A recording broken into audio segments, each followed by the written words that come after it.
Alright, so for today's video, we will be having the subject of physical education. So before we start our discussion, let us pray. In the name of the Father, the Son, and the Holy Spirit. Amen. Lord, we offer you everything we do today. All our works, our joys, and our sorrows. Everything will be an act of love for you. Holy Mary, Saint Joseph, Saint Joaquin, and Saint Anne, and Guardian Angel, intercede for me so that I may be deserved to be helped and saved today and always. Virgen del Pilar, pray for us. In the name of the Father, the Son, and the Holy Spirit. Amen. Okay. So for this video will be specifically be tackling a new discussion for our uh, subject, which relates to the different dances that we have here in the Philippines. So in the other video that we had, we already discussed about the ethnic dance. So for today's video, we're going to tackle about the Philippine folk dances. All right. So probably there, you already had this some thoughts with what are the different kinds of folk dances. Okay. So but in this slide, I want you to still listen and take down notes if ever, no. So probably if ever you still have this kind of thoughts that this is new, then that would be great for you, and that will be an additional insights that you will be getting for your learning. All right, so let's start with the first Philippine folk dance. So with the first picture here, we have two a person which is dressed by Filipiniana and a barong. So this first dance is the famous dance which is known as the national dance that we have, and this is what we call as Cariñosa. So when we have Cariñosa, it is one of the many Philippine folk dance, and it's considering as the Philippine national dance. As I mentioned a while ago, this is considered as the national dance because way back time, no, this dance portrays a couple, or let's just say two person, which is the female and the male, no, which portrays two person who are dancing and showing affections to one another, which also this dance is known as um, affectionate and lovable or admirable dance. Okay po, that's the one. All right, so to have a glimpse on how they dance, this is where one man and one woman are dancing, and most of the time they wear this barong and barutsaya, and also they usually have this kind of fan and handkerchief. Wherein when they hold this handkerchief, they try to um, show a hide and seek kind of dance wherein they are trying to express their love to one another. All right, so let's go with the next dance. So here we have the next dance, and if you will notice, this dance is considered to be danced by women. Okay, so you will notice these women are wearing what? They are wearing somewhat Filipiniana. Yes, okay. But also, if you will notice, as they wear those Filipiniana, they also had this a hat, right? So this dance is known as salakot. Okay, so it is an all girl dance that makes use of the salakot. So what is the salakot? Salakot, in the other term, the English term of salakot, this is the nipa hat. Okay, so this usually used, no, not really for the farmers, but usually they are commonly used by those people at the provinces, right? So what is the purpose? First of all, it is for them to prevent to be raised by the sun rays, rather uh, for them to be protected with the uh, light rays of this sun, right? So for them to have this kind of uh, cool, what is this one? Uh, cool kind of temperatures to their faces, and also whenever they have this kind of season when it's like kind of drizzling, so it's also one thing for them to prevent with the drizzle. Okay po. So, for you to have a glimpse how they dance this one. So, they dance using the salakot itself. That's why we call it salakot, because whenever they dance, no, they use this to show that this kind of dance is portraying with what? With those people who are having the salakot in their um location. Okay po? So, let's have the next kind of that. So, here, you will notice the picture portrays two-person.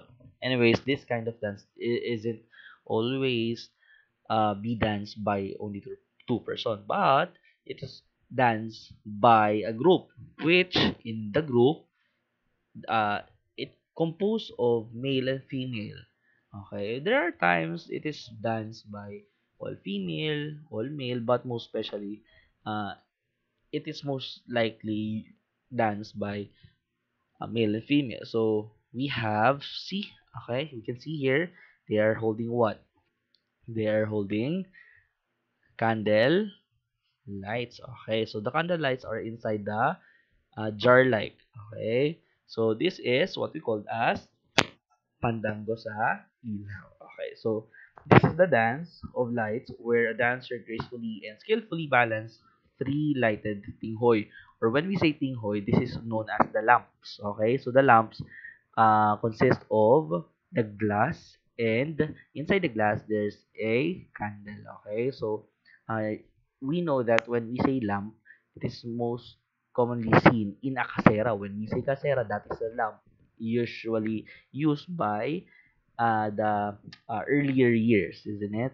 So these lamps, no, are usually put on their heads, on the top of on their heads, and hold with their hands. Okay, so if you will be asking me, sir, how do they dance? No, using these lamps, knowing that they might break this uh, glass, right?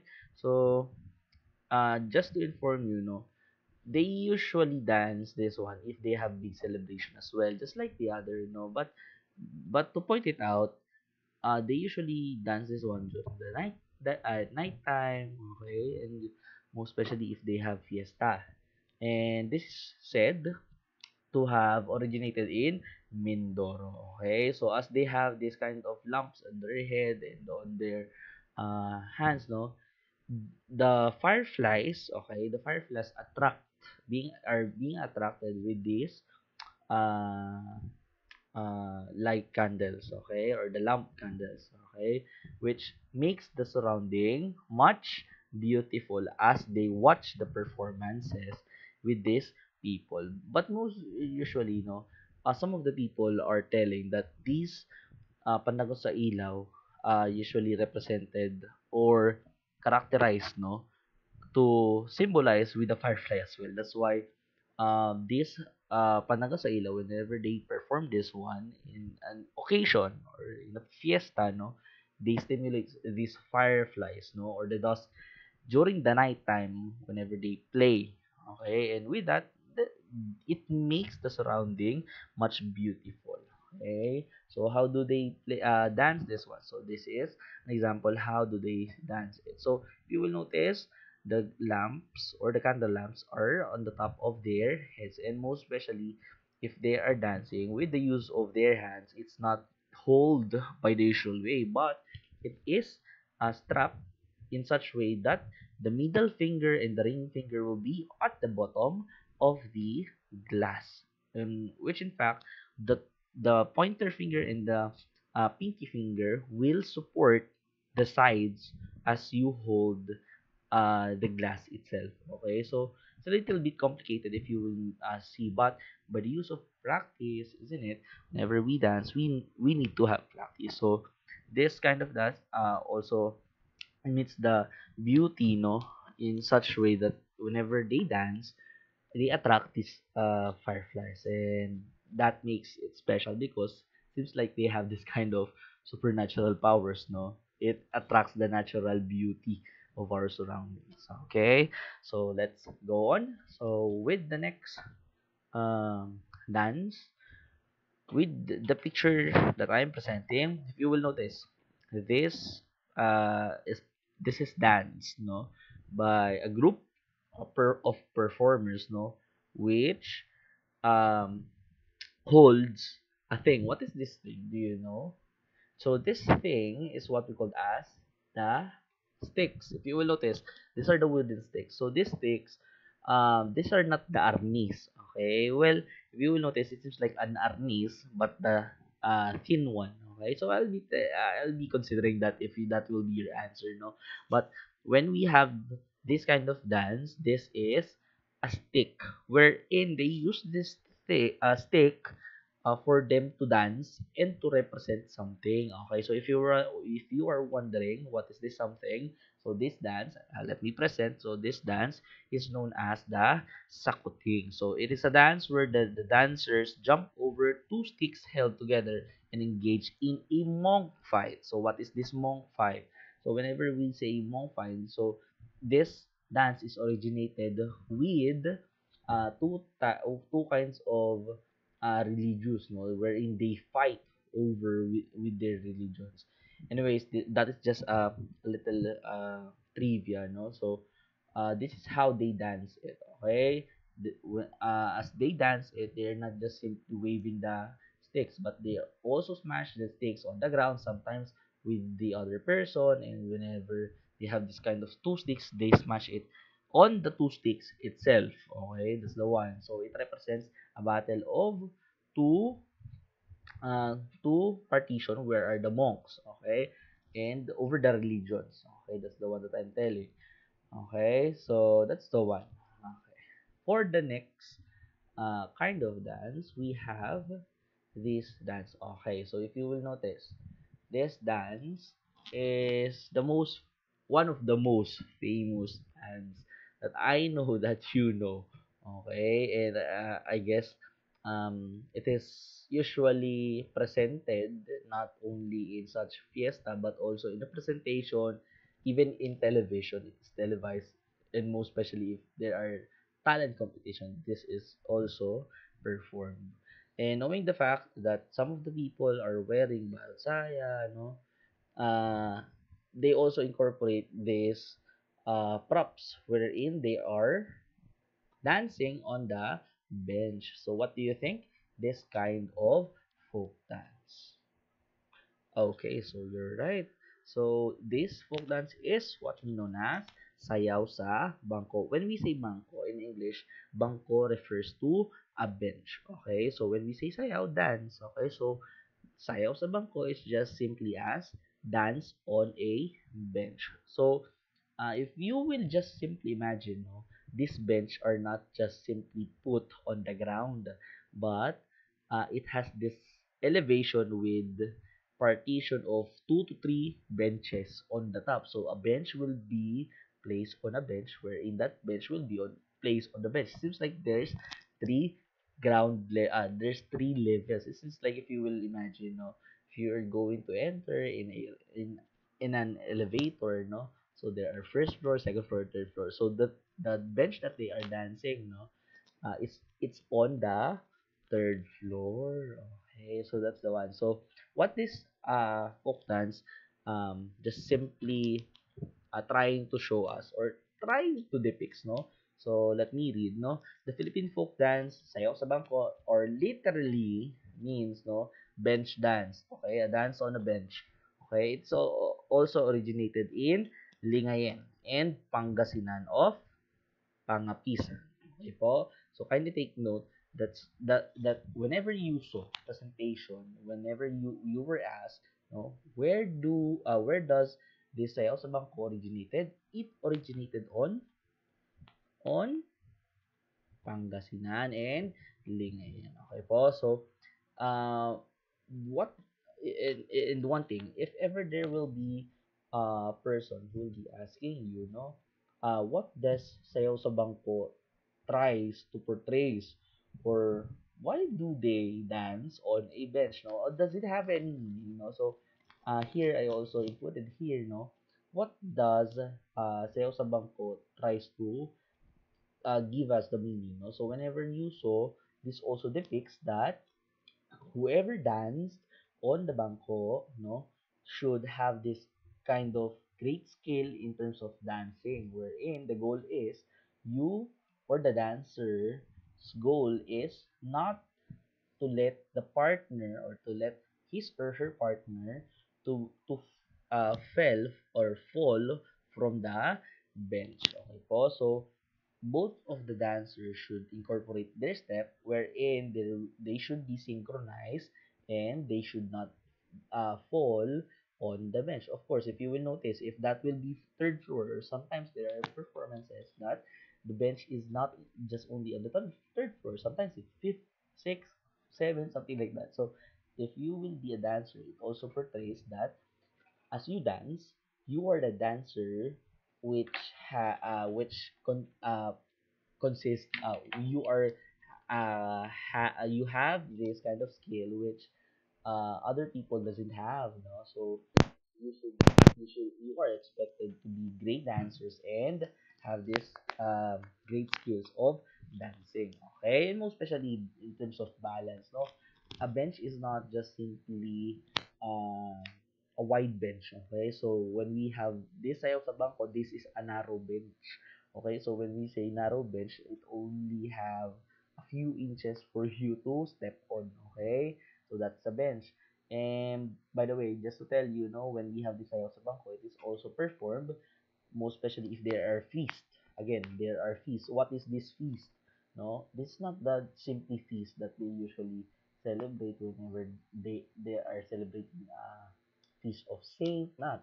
But this feast is most likely performed when there is a newly wed of people. Okay, so during a celebration of wedding, no, they usually dance this one because it portrays with a couple, that dance or tries to help one another and try to have this kind of goal that whenever they have this marriage within themselves, no, whatever challenges that they will be having, no, the goal is not to let the partner fall on the bench. That's the one. That's why Isayaw sa Bangko is kind of unique and kind of really meaningful, no, behind that kind of risky dancing, but it's really nice, no. So let me give you a glimpse how do they dance it. So one, so if you will notice, there's a bench on the bottom, then there's another bench on the first bench, then for the third bench that they are stepping on, that's the third floor. Okay, so if you will notice, it's really narrow, and as you will see, as they swap their places, they use one foot only, and it's really hard, no? So to practice and to master this dance, you should have this kind of great patience and well balanced, master of balance. You should be having like that one for you to avoid on falling on the bench. Okay, so that's how they dance that sayo sa bangkos. Alright, so for the next um, dance, so if you will notice on the picture, there are kids. Okay, so sir, is the next dance will is usually performed by a kids?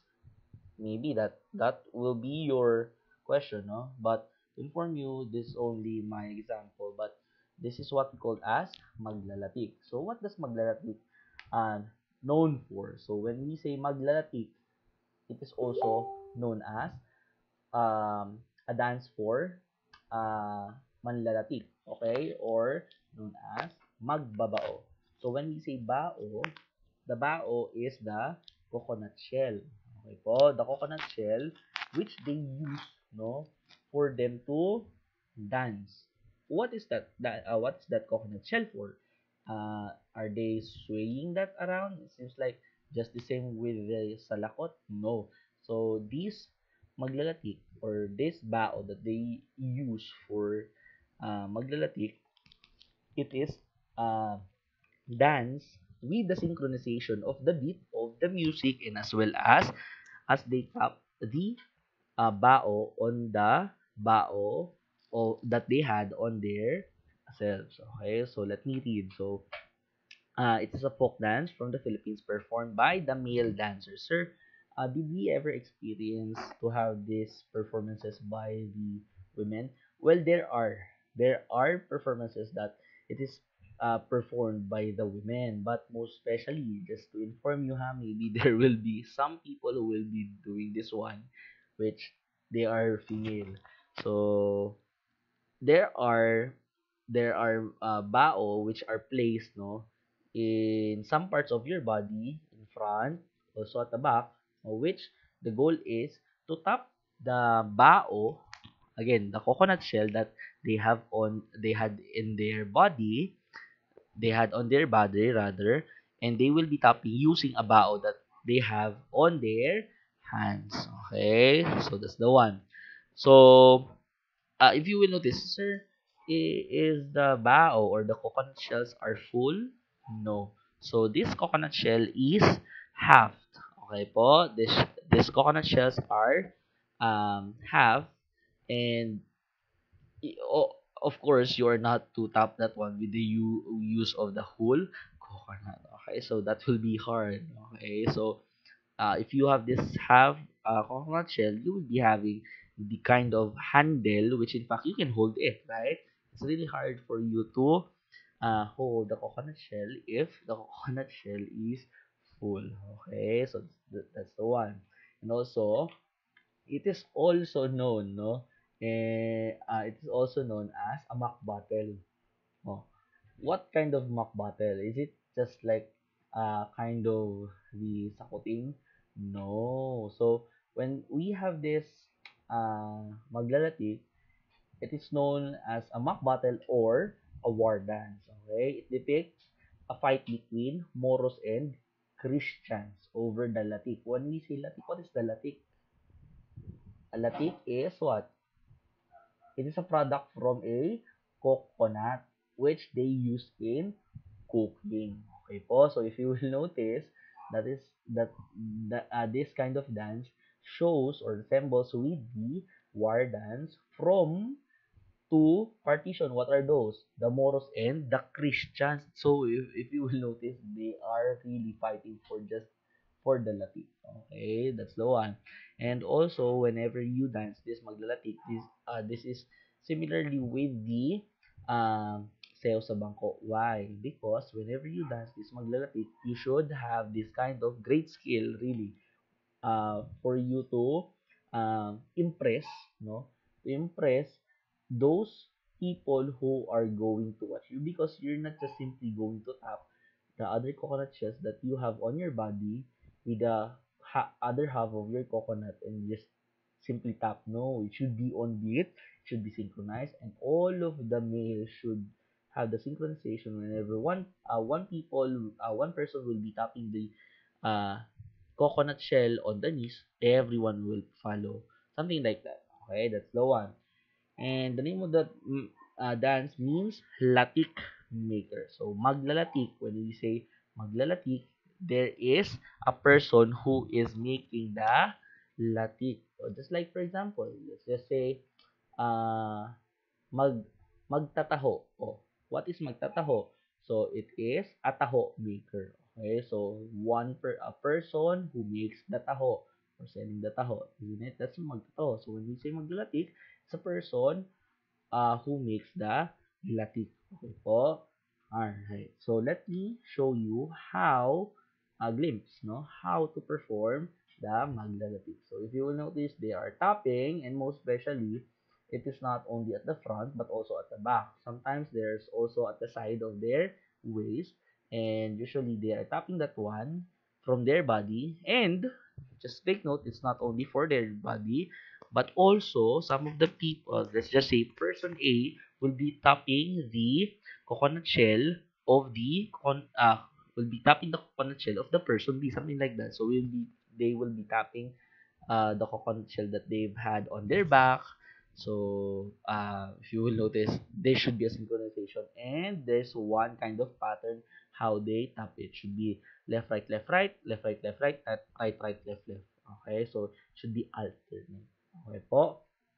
And for the last kind of dance that I'll be presenting for this video, no? So if you will notice, there are a group of people who who holds the net, who holds the uh who holds the uh kind of net but made out of wooden. So this is a folk dance, no, known as sa dalampasigan, or sometimes they are calling it as dalampasigan. But just to inform you, no, this is a dance, no, known as a Visayan dance, no, that shows or represents a life in a fishing village. Okay, so this is, I'll just be giving you a glimpse how they perform it. Okay, so there are two groups, no, male and female. So the female ones represents those women who are left behind whenever the fishermen or the male ones are catching some fish on their island. Okay po. So whenever the male are already going back to their homes, no, as they catch the fish, the women are the ones segregating or gathering the fish that was caught by the males. All right. So hoping that for uh, for the dances that I have mentioned a while ago, hoping that you have recalled. Okay, so let us have a little rundown. No, what are those kind of dance? So, the dances that I have performed, that I have showed a while ago, are first we have the Karin Yosa. Okay po. Next, we have the Salakot. That's the second one. And the third one, we have the Pandango sa Ilaw. And the fourth one, okay, so the fourth one would be, sorry, so the fourth one would be Sakuting. Okay, and the next right after Sakuting, the fifth one would be Sayaw sa Bangko. And I guess you still remember, no? Right after Sayaw sa Bangko, we have this Maglalati. And lastly, we have the Dalam Pasigan. Okay, so that would be all for today in this video. I hope you learned something new for this video for our subject physical education. So if ever you like this video and if ever you really learn, no, don't hesitate to comment down below your suggestions and your insights. Alright, so I'll be leaving some of the links in here in our videos. If you will notice here at the right sides, or some of the video links here at the sides of our video.